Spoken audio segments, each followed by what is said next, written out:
Mwana wana aye komona Seigneur Jésus-Christ. Mwana 10 ans mes bien-aimés. Bolanda malamu. Mwana 10 ans mes bien-aimés aye komona Seigneur Jésus. Parce que famille na ye ezalaki ko bondela. Bazaki famille moko bazalaki ya mabondeli eke ba visitation spirituelle ezalaki fréquent na kati ya ndako na bango. Tango amoni Seigneur Jésus-Christ atuniye. Alobi Seigneur, nazana question ko tuna yo. Alobi tuna mwana na ngai. Azuye avandisi na bakuisi na ye lolenge oyo asalaki tango azalaki na mokili awa comme humain.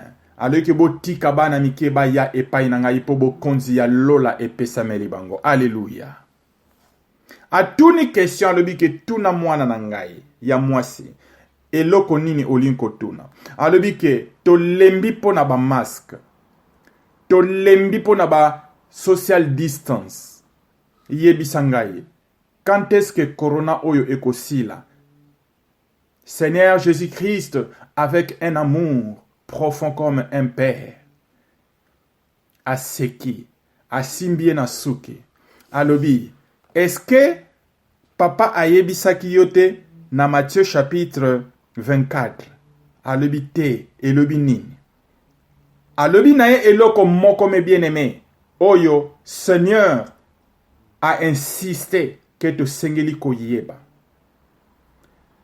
Alobi na Matthieu chapitre 24, le verset 14. Et pardon, Matthieu chapitre 24, le verset 8. Alobi boye. Amen. Matthieu chapitre 24, le verset 8.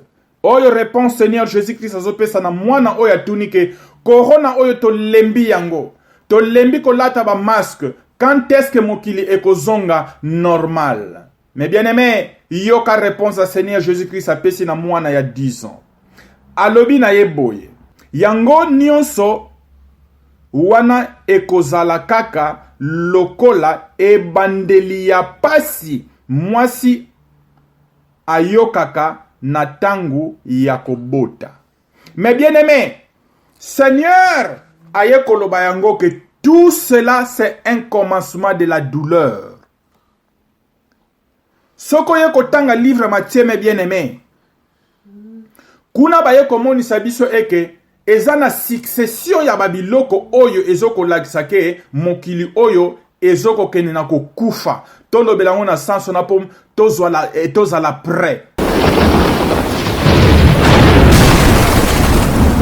Ende na YouTube o subscribe sikoyo et puis partager ba onyonso ba s'abonaki na chaîne ya Drink the Water of Life, bo s'abonner lisusu na chaîne oyo Mela Mai ya Bomoi. Eza toujours chaîne nangai et kozala lisusu Drink the Water of Life TVT.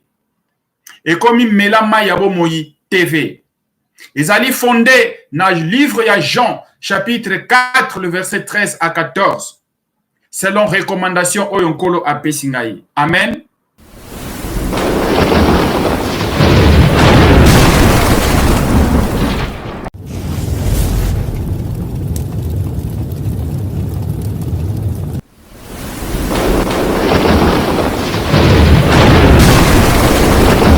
Shalom, peuple de Dieu. Ngai ndeko na bino frère Aaron.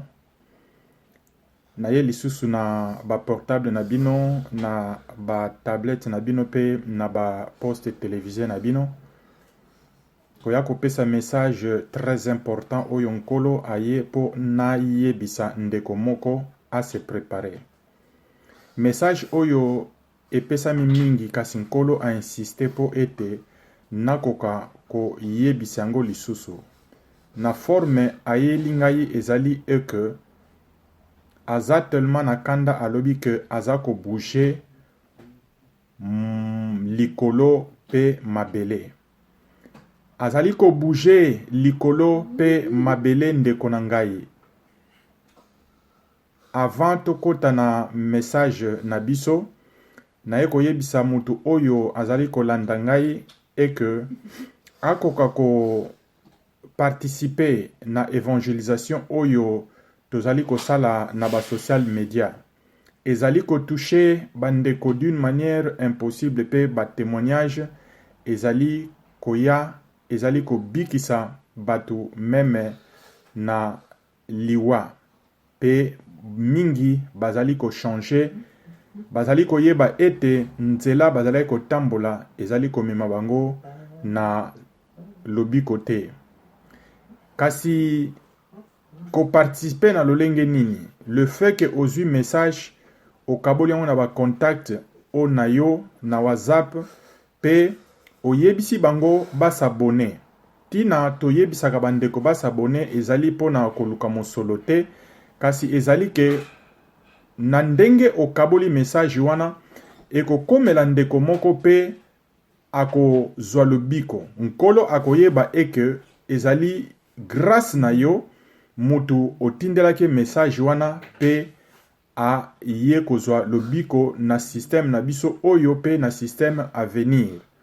ezali déjà évangélisation oyo yo osali toyebisaka lisusu bato basabone eza eke tangu mutu asabone ekozala mbala nyonso te okobanda kotindela ye soki aklike na ngonga ekoyebisa ye ke tangu nyonso message ya MMB TV mela mai ya bomoi TV ezali kokota mbala moko YouTube akopesa ye signal ya rouge ke MMB TV akotisi message ya sika tika ete nzambe a pambola bino numero na ngai eza affiché na se ya écran oyo nyonso azali na question to témoignage akoki kobenga pe toko na koyamba ye pe tokobondela na ye elongo pe soki question ezali kohésite te ndeko tozali wana pona bino Seigneur Jésus-Christ alobi ete azali ko bouger likolo pe mabele kasi ya liboso tokanisa oyo ye azoko rappele biso tangu nyonso soki totali na livre ya Révélation chapitre 3 le verset 20 to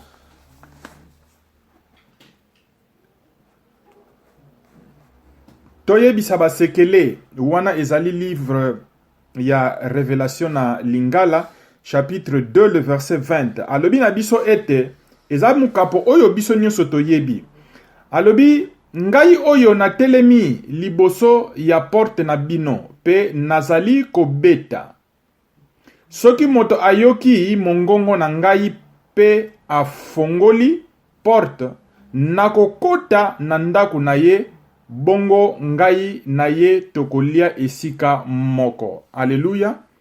Merci mama moseka nzambe apambola yo na don oyo sali ngai nayebi ke ekososolisa bato ebele po ezali munoko na biso français eza pe munoko ya bapaya pe anglais kasi lingala ezali kobeta penza sete na lolenge oyo ekoki nzambe amona yo na 3e génération pe 4e génération na yo mama na don oyo yo osali ya kotindela ngai livre et plutôt Bible ya lingala mama moseka na France nzambe amona yo une fois de plus Seigneur Jésus-Christ alobi ke atelemi na porte mes bien-aimés pe azali kobeta porte alobi ke soki moto ayoki mongongo na ngai mes bien-aimés nani oyo akoyoka mongongo ya Seigneur Jésus-Christ lelo oyo tolobaka tangu nyonso ke le Seigneur vient bientôt Jésus-Christ vient bientôt c'est bien bon mais ba oyo déjà bazali na misu spirituel ba yebi déjà que Seigneur Jésus-Christ aza déjà na porte na biso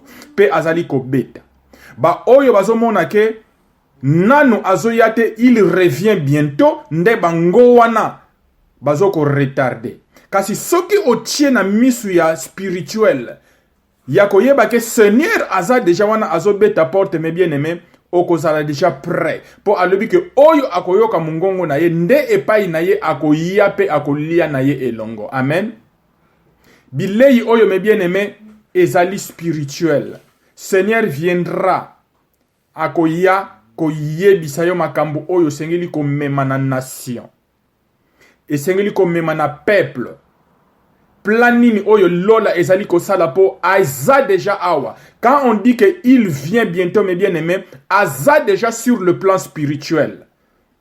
Pour azobeta déjà na porte na yo. Est-ce que on reconnaître que Seigneur Jésus-Christ aza déjà? Mais si koyo otolobake il revient bientôt et kozala sikoyo physique. Yango wana ayai ko yebisa biso. Alobi ke azako bouger likolo pe mabele. Na lo lenge nini. Mais bien aimé, tokanisa eloko moko. Tangu Seigneur Jésus-Christ akufa ki pe asekwi. Liloba ya liboso pe oyo alendisaki ba disciple na ye. Oyo ezalaki secret ya liwa na ye. Na livre ya Matthieu, chapitre 28, verset 19. Matthieu 28, 19, alobi boyeme bien-aimé. Yesu ayei pene na bango pe alobi. Nzambe apesi ngai bokonzi nyonso na likolo pe na se. Amen.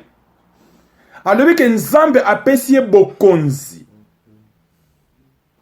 Ki bokonzi nini oyo Seigneur Jésus-Christ azali kolobela to pouvoir nini oyo Seigneur Jésus-Christ alobi po na français balobi que tout pouvoir m'a été donné dans le ciel et sur la terre. Amen. Pouvoir wana me bien-aimé ezali nini? Soki to tudi mutuna mutu nyonso akolobake pouvoir ezali pouvoir. Peut-être quand on parle de pouvoir, on voit le président, le roi, ainsi de suite. Mais Seigneur Jésus dit que Kibukonzi nyonso, de tout pouvoir m'a été donné. Amen. Tozonga mwa mukesima. Soki to yokota la livre ya Luc chapitre 7 le verset 1 à 10. Ezali solo oyo biso nyonso toyebi. Ezalaki na commandant romain. Mosaleli na ye azalaki kobela. Ayoki sango ke Seigneur Jésus-Christ azana mboka moko boye azana nguya ayoka déjà lisolo wana. Alors commandant wana di fait ka sepela ki mingi na mosaleli na ye alinga kite mosaleli na ye akufa. To note bien mais bien aimé oyo tozali kolobela pouvoir to autorité oyo Jésus-Christ aloba ki ba pesi ye yango. Nde yango tozo kolobela. Tangu commandant romain wana ake komona Yesu. Alobi ke Seigneur, Rabbi, naebi koza na nguya, kasi mosale nanga azobela. Nalingi kutu te akufa, yo olobi nini. Alobi nanga ya pas de problème, tokende na ndaku na yo, nakendo kobondela po na ye. Mais bien aimé, yo kamalamu. Commandant wana, alobi na Seigneur boy, que non. Ezana tina moko yo oya epai na ngai te. Ngai pendenge nazabo nazape mukonzi nazape na autorité. Nazape na pouvoir. Kasi pouvoir oyo yo ozana yango eleki oyo ya ngai. Bien que ngai pe nazana sous ya ko commander plus de 100 soldats. Nakolobana oyo kende akimi mbangu pe akei. Nakolobana oyo yaka akimi mbangu pe aye. Kasi naza dignité na autorité onga nazanango. Naza dignité na bukonzi oyo nga nazanango po yo oya epai na ngai. Nayebi ke yo ozali nzambe. Na autorité to pouvoir ki bukonzi oyo ozanango soki olobi liloba moko kaka. Nayebi ke mosale na ngai esika azali akobika. Alléluia. Commandant, Seigneur atali tout autour alobi wow.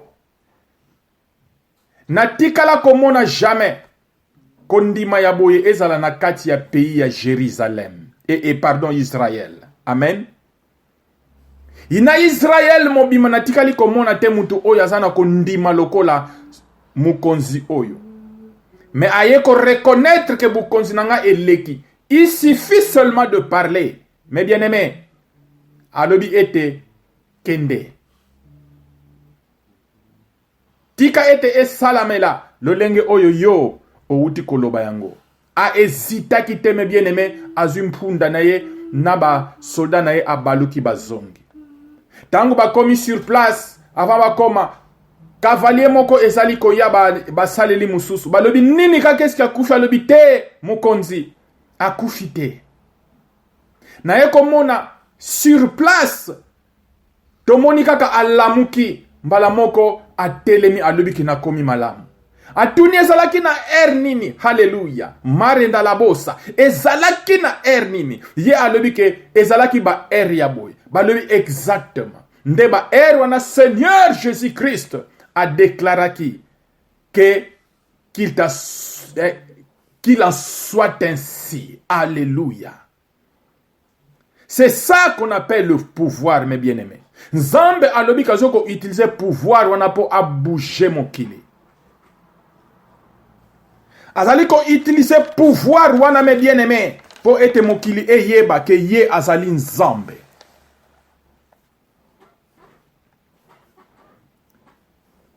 Mes bien-aimés, tangu question tuna lo lenge nini sikoyo pouvoir wana ekozala en exécution na tangu na biso. Seigneur alobi boye. Alobi kazoko changer batan. Climat ya mokili eko changer. Ako bouleverser ba nuage. Pe mabele. Pe ba konzi nyonso na mokili mobimba bako sala nyonso pour que ba luka solution. Mais solution bako mona yango te. À partir de là bako yeba eke ngai nazali nzambe.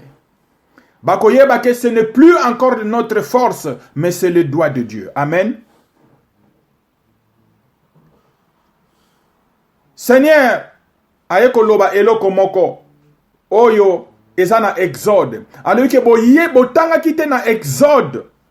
Oyo ngana salaki na mukonzi moko il se prétendait ya kozala na pouvoir na tangu na ye Pharaon na Égypte. Na bimisaki mobokoli ya bampate. Mais bien aimé lelo oyo nzambe azali ko former ba saleli na ye. Ba oyo mokili ezali ko monate. Ba oyo bazali ko minimiser bango. Ba oyo ba yeba ni kutute. Nzambe azali susu na l'église minene wanate. Nzambe ayebi bango lisusu te, mes bien-aimés. Il est en train de former les gens qui sont humbles.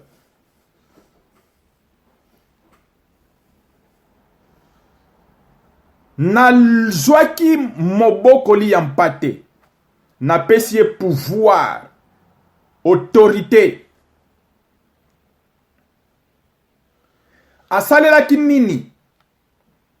Effectivement, ayeko yebisake asalelaki climat, a changé ki climat ya mokili mobimba. Na tangu ya Égypte, a changé yango na mboka nyonso ya Égypte. Liboso, soko tangi Exode chapitre 9. Okoya komona ke nzambe a changé ki climat na sens que molili ekotaki na mboka ya Égypte. C'était la puissance de la parole, mes bien-aimés. Comme commandant romain, ayaki ko témoigner yango, justement la puissance de la parole. C'est ça qui a fait que serviteur naye abika. Et Moïse a été doté aussi de la puissance de la parole pour bouleverser la nature, pour que eza la contre-humain. Jésus-Christ, le notre roi, a dit qu'il vient. Physiquement, les choses vont se voir que c'est le doigt de Dieu. Amen. Égypte, mon bien-aimé, et comme qui n'a lili pendant tant de jours. Kasina côté yabana Israël, tant ezalaki normal. Ba Égyptien, ba yekomo na kuyi effectivement, Israël, azali ko sambela nzambe ya solo. Tango alongwana mes bien-aimés, kaka na puissance ya ko bouleverser climat, aye ko beti sambula. Mbula mabanga oto bengaka ba grêle. Et bendaki tellement catastrophe na katia Égypte. na banyama, na bibwele, nyonso eyaki kokufa mes bien-aimés. À part ça, il a encore utilisé sauterelle. Oyo nyonso grêle etikaki, bandunda mwa biloko mike aye ko sisite lisusu sauterelle. Baye ko lia nyonso mes bien-aimés. Qu'est-ce qui s'était passé? Nzala ekotaki na Égypte. Amen. À part ça, aye ko zwa centre. Alors que lokola Moïse aza komi pardon plutôt Pharaon azo komi kansake ye azali nzambe. Zwa poussière oyo buaka ngo na likolo. Tango abuaki ngo mes bien-aimés, toye komona que poussière et se transforme et cendre se transformer en poussière et que poussière on c'était partout en Égypte. Mutu nyonso oyo azalaki en Égypte akomaki na ba bibon o ba bengaka isla ba bibon oyo ezalaki ko bimisa ba potana ba mafinia. Non seulement chez les humains, mais eyeko beta lisusu jusqu'à banyama. C'était catastrophe. Enfin, Pharaon ayeko yeba eke azali toujours un humain, mais ce n'était pas un Dieu comme il le pensait. Mais bien aimé, lelo oyo Seigneur auti koloba eke azali ko bouleverser likolo pe mabele. Le lenge oyo a utilisé ki Moïse pour un changement climatique. Le lenge oyo a salaki na pouvoir de la parole. C'est de cette manière qu'il est en train de faire aussi maintenant. Mais bien aimé, oyo nyonso to wuti ko mona depuis virus oya corona et bandi. Et ça justement likambu moko oyo Seigneur Jésus-Christ a wuti koloba.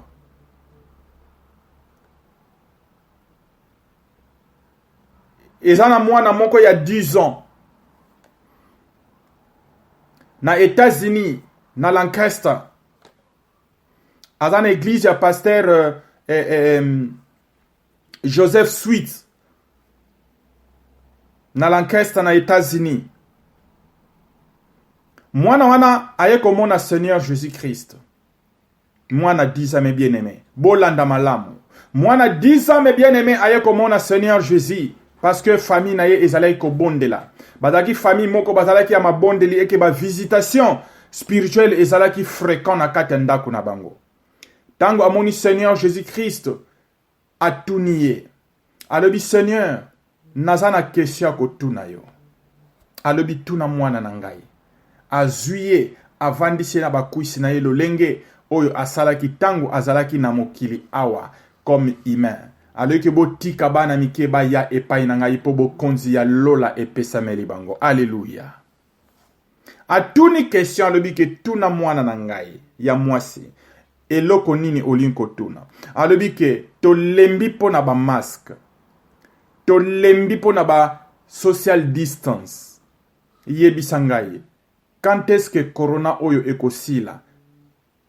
Seigneur Jésus-Christ avec un amour profond comme un père.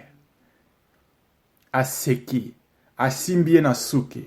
Alobi, est-ce que papa ayebisaki yote na Matthieu chapitre 24? Alobi te, elobi nini? Alobi nae eloko moko me bien-aimé. Oyo, Seigneur a insisté que te sengeli koyeba. Alobi na Matthieu chapitre 24, le verset 14. Et pardon, Matthieu chapitre 24, le verset 8. Alobi boye. Amen. Matthieu chapitre 24, le verset 8. Oyo répond Seigneur Jésus-Christ azopesa na mwana oyo atunike corona oyo to lembi yango. To lembi ko lata ba masque.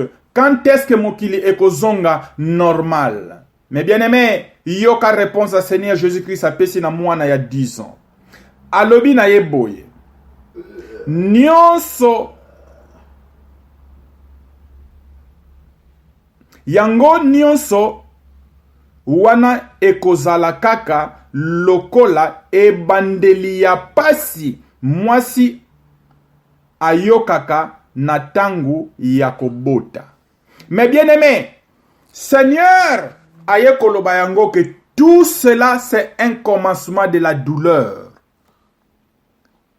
Soko ye kotanga livre Matthieu, mes bien-aimés. Kuna baye komonisa biso eke eza na succession ya babiloko oyo ezoko lakisake mokili oyo ezoko kene na kokufa. Tondo belango na sanso na pom tozala prêt.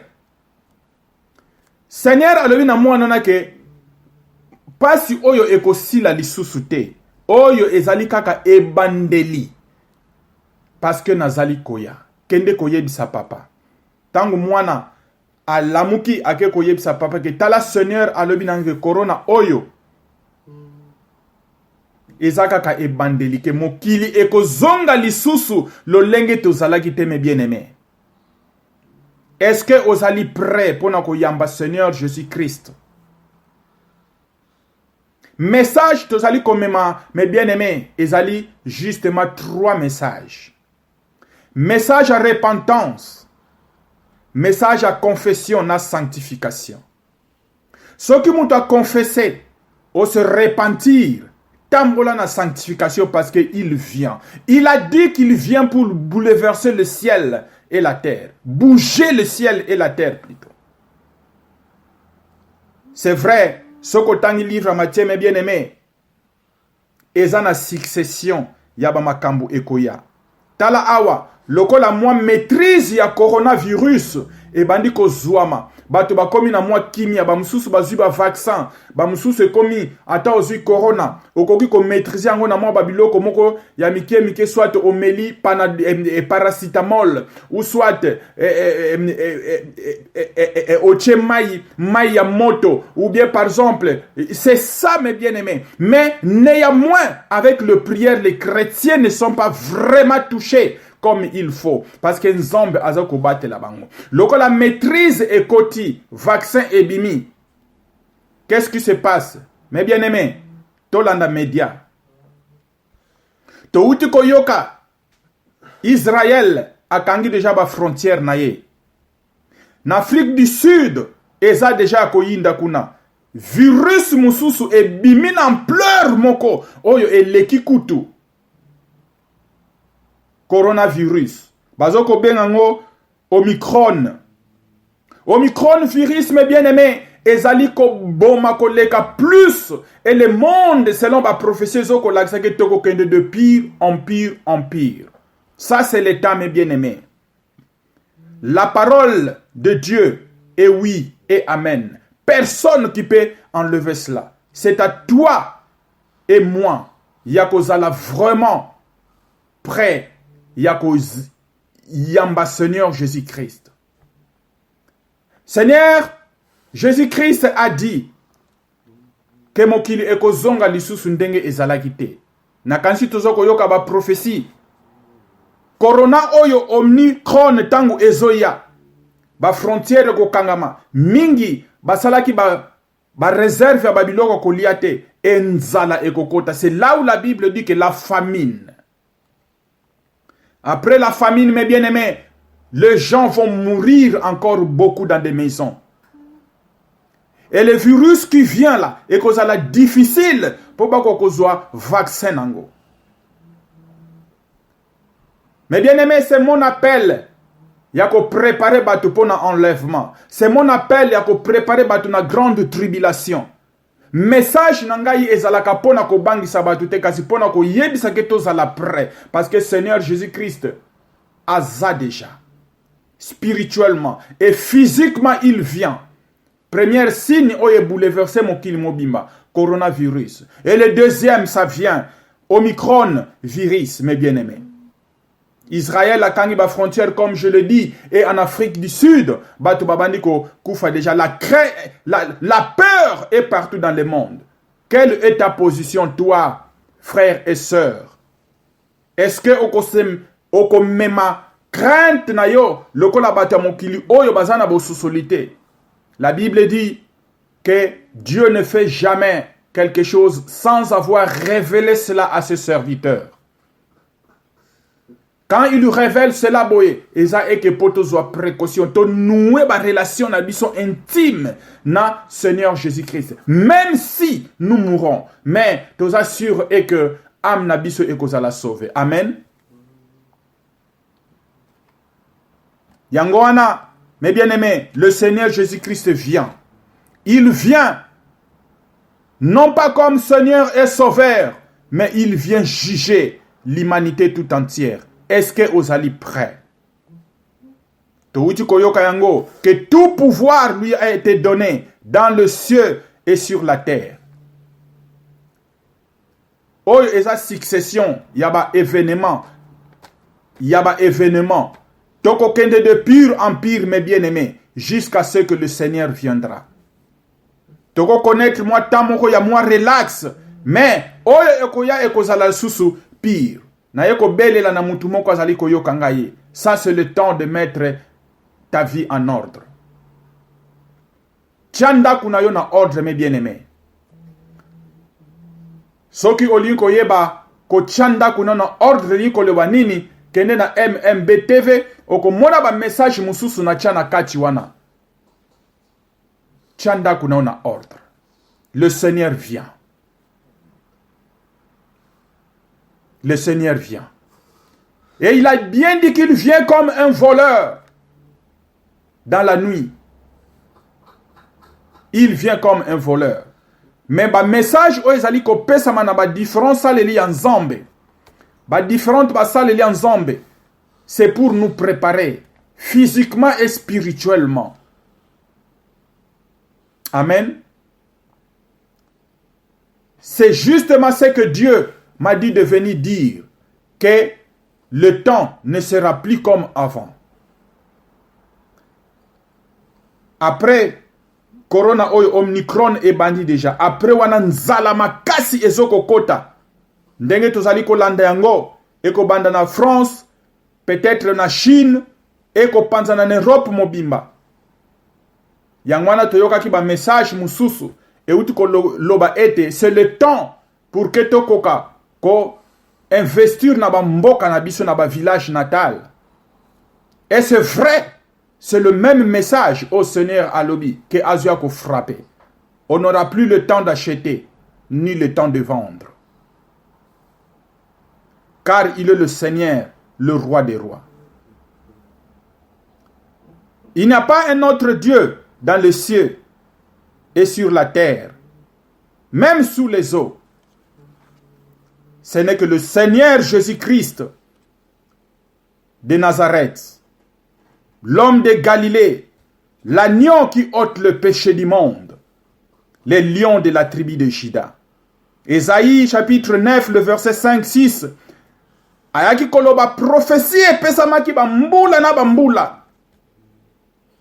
Que un enfant nous sera né et la domination princière sera sur son épaule. Et on lui appellera admirable. Alléluia. Yokaba kombo. Ah, Seigneur Jésus, je t'adore. Alobi admirable. Un conseiller. Oh, yezaba titre déjà tozoko mona siko. Batu nyonso bazoko admirer Seigneur. Au même temps, azoko pesa biso pe conseil. Na niveau ya la Bible, na niveau ya basaleli na ye. Neti oyo, ça fait partie à exhortation, ça fait partie à conseil. Un message. Esaïe aloba que toko benga ye conseiller. Il est là pour nous conseiller maintenant, mes bien-aimés. Que to sala attention. Azoya. Et on lui appellera encore Dieu puissant. Alléluia. Le Seigneur Jésus-Christ, c'est un Dieu.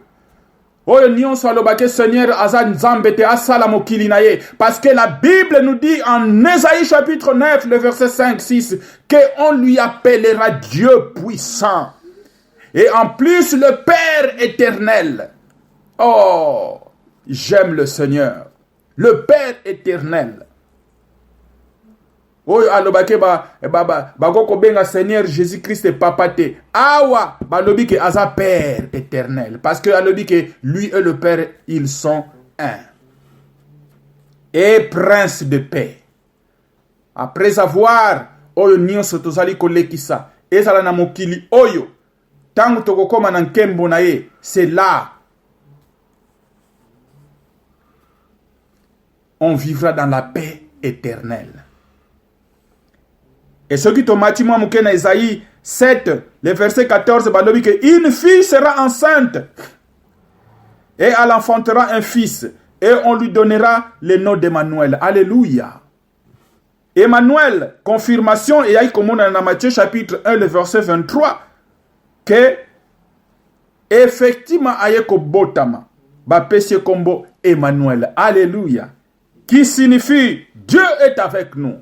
Mais bien aimé, Dieu est là. Azali koya.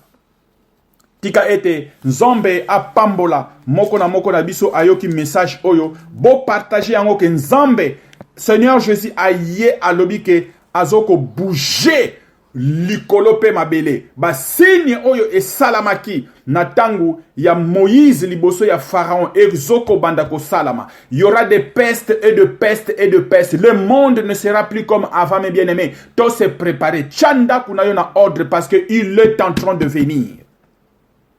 Pe spirituellement ba oyo déjà bazana miso ko fungama bazo mona déjà Seigneur Jésus-Christ parce que bazoko yoka mungongo netango zoko beta na porte pi bazali ko fungola pe azali ko lia ensemble déjà na bango. Alléluia. Randa la bouche. Merci Seigneur Jésus. Tu es tellement bon. Tu es bon Seigneur. Avana sukisa verset préféré nangana lingaka mingi pona ko lendi sande ko moko. Oyo azali ko landana no bisengo ya mokili oyo. Psaume chapitre 90, le verset 10. Psaume 90, 10, oh mes bien-aimés, tant union sozali ko lia, tant union sozali ko mela, kanisaka psaume oyo. Elobi boye, bomo ina biso ekoki ko umela, mbula, tuku sambo. Ça veut dire 70 ans. To mbula, tuku mwambe. Ça veut dire que 80. Pona bato, yanzoto makasi. De soki ozana nzoto makasi be bien aimé vina biso ekoko se prolonger na 80 ans. Kasi bango ezali kaka bomoi ya pasi pe ya mawa. Bible alobi ke tangu tozali ko umela 70 ans ou 80 ans wana ezali kaka bomoi ya pasi pe na mawa. Eko leka noki pe toko kende mbangu na liwa.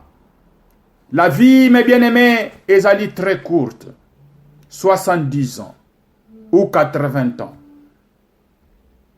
Omitu na question, okomi na mbula boni. Mes bien-aimés, okomi na mbula boni. Combien d'années oyo yo olingi okangama na biloko mokili oyo. Et pourtant, na moi mbula oyo etikali salela nzambe na mutema na yo mobimba na nzoto na yo mobimba de toute ta force pour que tangu akoya okozala prêt pona ko recevoir soki omikufeli me bien-aimé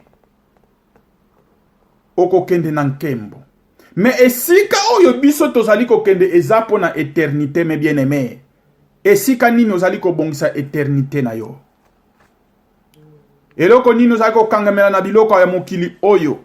Pendant que Bible alobi na biso que espoir de vie eza justement 70 ans. Ou na ba oyo bazana nzoto makasi. Na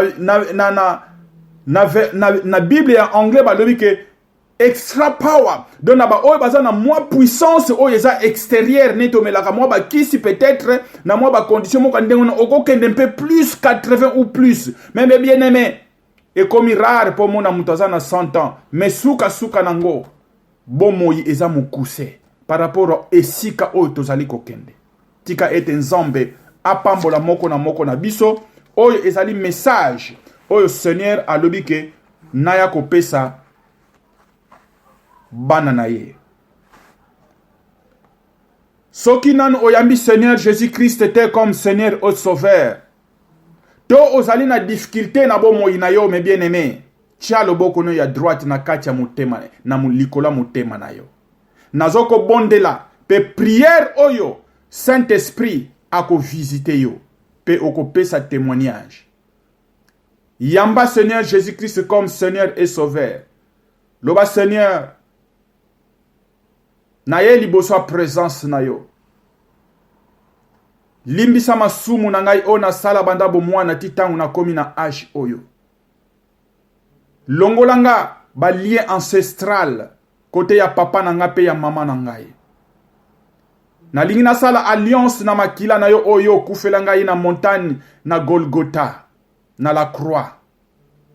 Seigneur na yambi yo comme Seigneur et Sauveur. Kota na kati ya mutema na ngai. Tambusa bomoi na ngai. Longola kombo na ngai na buku ya condamnation oyo munguna ako réclamer nga na dernier jour. Koma yango na buku bomoi. A partir ya lelo na mitiki po ete okwa kotambusa bomoi na ngai. Sokola conscience na ngai. Sokola motema na ngai. Sokola nzoto na ngai. Et plus sokola âme na ngai. Oyo mes bien-aimés, ezali prière. Tango zo salango salango na mutema moko. Seigneur Jésus-Christ akoyoka yo pe ako visite yo. Kasoka visite yo ko vanda kaka ndenge wana te.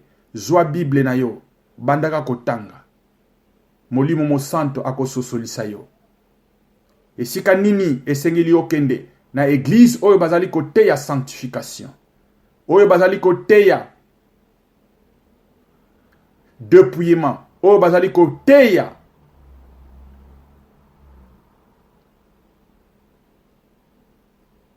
oyo Bible azali kotia en application. Repentance, sanctification. Merci Seigneur Jésus. Seigneur na tiki peuple na yo na maboko na yo. Tika message oyo et touché moko na biso Seigneur. To bongama kasi na makasi na biso to kokokate Seigneur. Tika ete okoka kosunga biso. Na molimo mo santo a diriger biso Seigneur. Po mukolo yango to yikampiko. Quel que soit ba piège ya ennemi, bisike ko uta gauche droite Seigneur, batte la biso. Tozali na confiance na yo et que oko soutenir biso na course oyo. Peto se préparer en conséquence jusqu'à ce que okoya Seigneur. Tika ete nzambe ya lola apambola bino. Au nom puissant de Jésus, notre roi, to bondeli peto stili koloba. Amen. Amen. Amen.